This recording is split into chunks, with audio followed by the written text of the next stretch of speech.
Hi everybody, here are your easy activities for the week to do with your kids.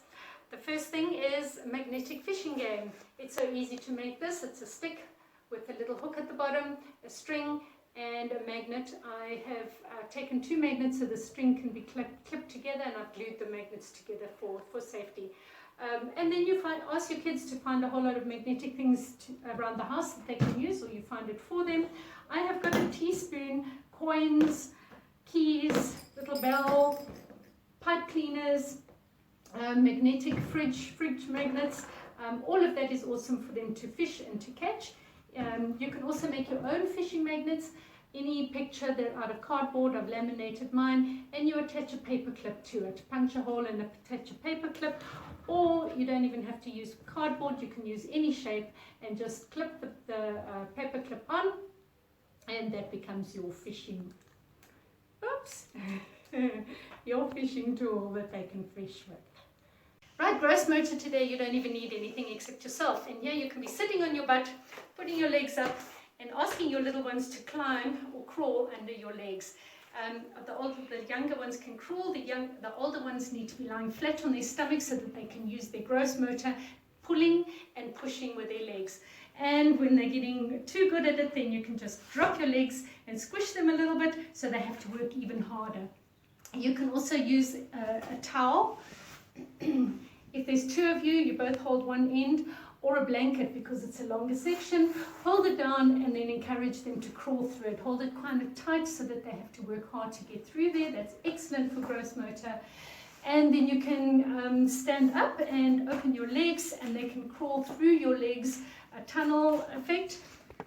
They can go over there, you can make it wide, you can make it narrow, and then also you can clamp them together and gotcha, so they have to work harder to get out.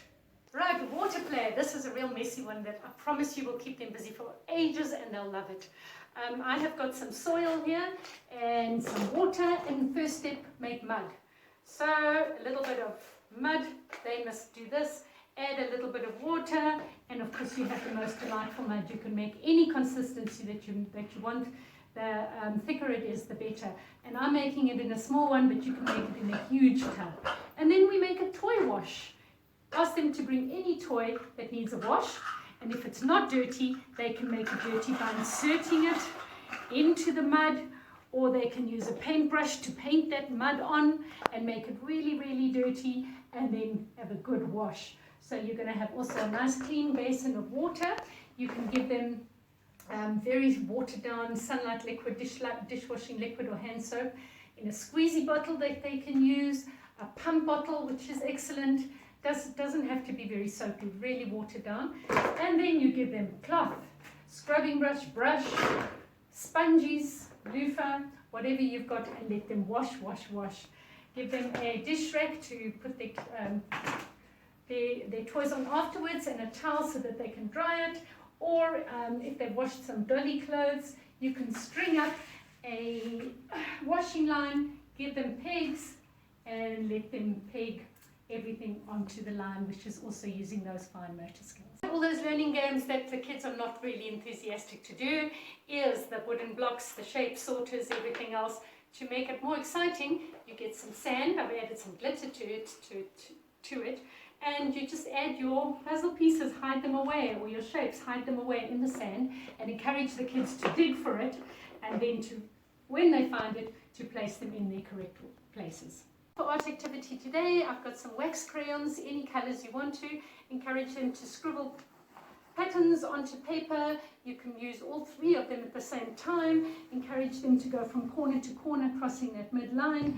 They can use thin wax crayons as well, and the whole paper. And then I want you to mix a little bit of watercolors. It's just water with some color in it, and ask the kids to paint over their wax paper, over their wax drawings with all of the water paint. Cover it from the whole paper, all of the white pieces, and it makes beautiful artwork. I'm going to share one of my favorite messy play recipes with you, soap foam. And all it is a ratio 1:1. 1 cup of flour, 1 cup of, this is berry hand wash, the cheapest hand wash you can find at Discount, and 1 cup of water. So you mix it all together and you make this delicious soap foam. It smells divine. and then you whisk it. You can use your electric whisker, or you can just use a normal hand whisker, and you whisk until it peaks, and then you give it to the kids to play with, and give them some items that they can play, some spoons that they can dish up and feed you and make all sorts of things. Some sponges are divine to play with, and then any toys can go in there which they can then wash again afterwards. I'm going to show you a whole lot of learning activities that you can do with a simple balloon. Obviously you need to be careful around children with a balloon, watch them at all times. If they can blow it up themselves, awesome for lung control, breath control. If not, ask them how many breaths you need to blow into this balloon and let them count it. If they say 3, you've got to do that on 3. 3, and then you can squish it together and give it to them to hold, and this is fine motor. You're going to count to 3, 1, 2, 3, and then let it go. 1, 2, 3, and it floats off everywhere. Another one is blow it up, and this is science. Create static. Rub it on their hair, let their hair go wild, show them how it can go wild. Let them tear up a whole lot of pieces of paper, create static, and then let it stick to the balloon.